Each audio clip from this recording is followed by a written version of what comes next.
Hello, my name is Ana Prieto, and in this video I am going to present my two works for the project of the subject Artistic Creation and Research Workshop. Well, the first project is based on the endoconcept geometry, a concept that encompasses a whole world of different elements. And that's the reason because from the first moment I rejected in view of its imminent difficulty.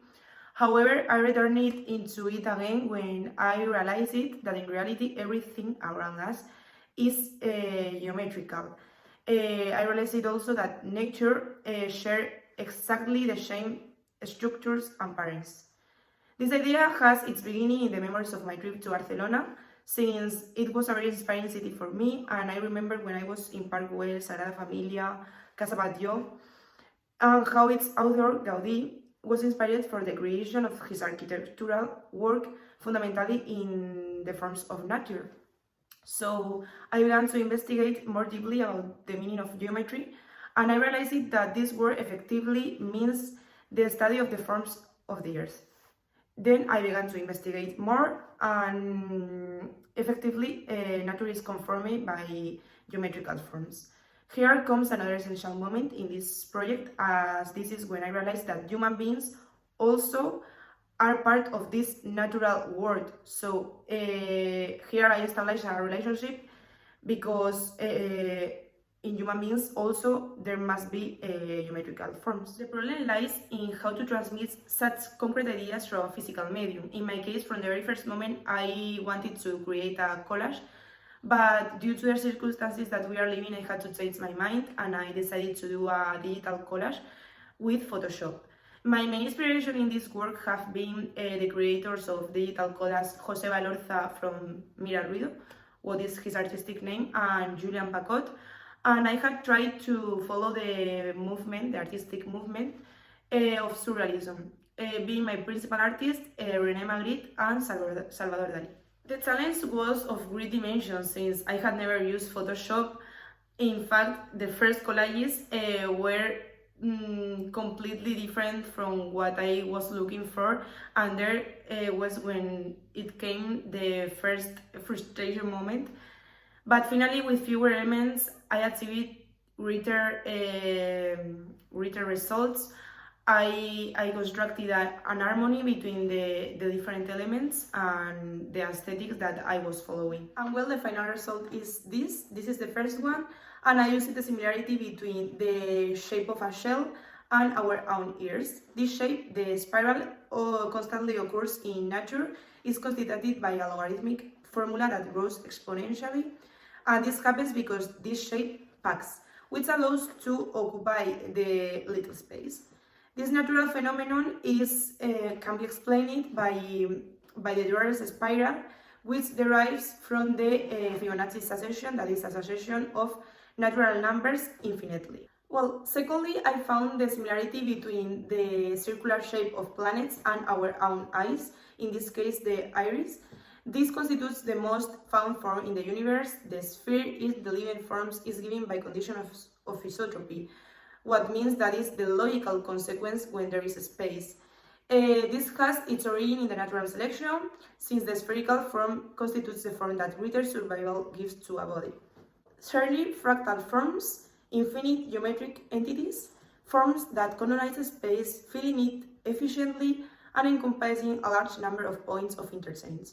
Human beings are fractals on the inside. As you can see, the circulatory system is constituted by fractals, and nature is fractals on the outside, with branches, ferns, corals, and finally this one that is created by less stabilized forms, talking geometrically, but which still presents similarities to me because I try to relate the form that has the brain with different anemones and corals. Well, now I am going to talk about my second project that is called The Threatening Otherness, and this project is based on two concepts, otherness and stereotypes, and it is done with classical techniques.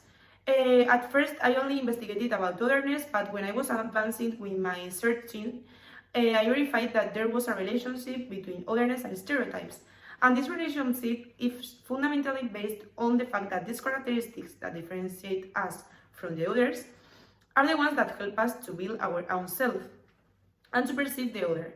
This other is defined by the similarities and the differences. The main problem lies in the fact that these differences that we find in the other have been often identified as something negative or dangerous, thus arriving in the categorization of these differences in a very specific way, which has resulted in the creation of social constructions or stereotypes.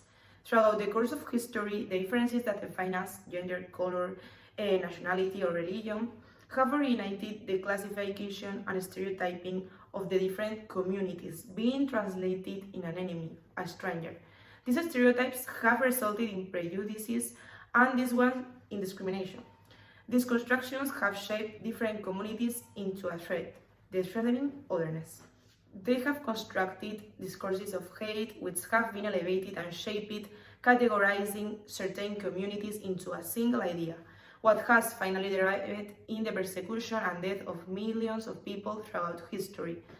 Once that I had the theoretical background, I started to think about how can I put these ideas into a physical medium. Well, it was a really complex part since I had two concepts that obviously had a relationship, but the representation was something difficult in order to be understandable. Finally, after several attempts and long hours of thinking, I came to the conclusion that I will express it through clauses, because clauses are a form of expression for me, for express my personality, and I found it interesting in order to be able to express my thoughts through this support. Well, the first element will be a t-shirt made up of faces of different colors, being these colors the representation of otherness. However, these faces will have a characteristic, that is that you cannot distinguish any feature on them. The only thing that can be distinguished is the color.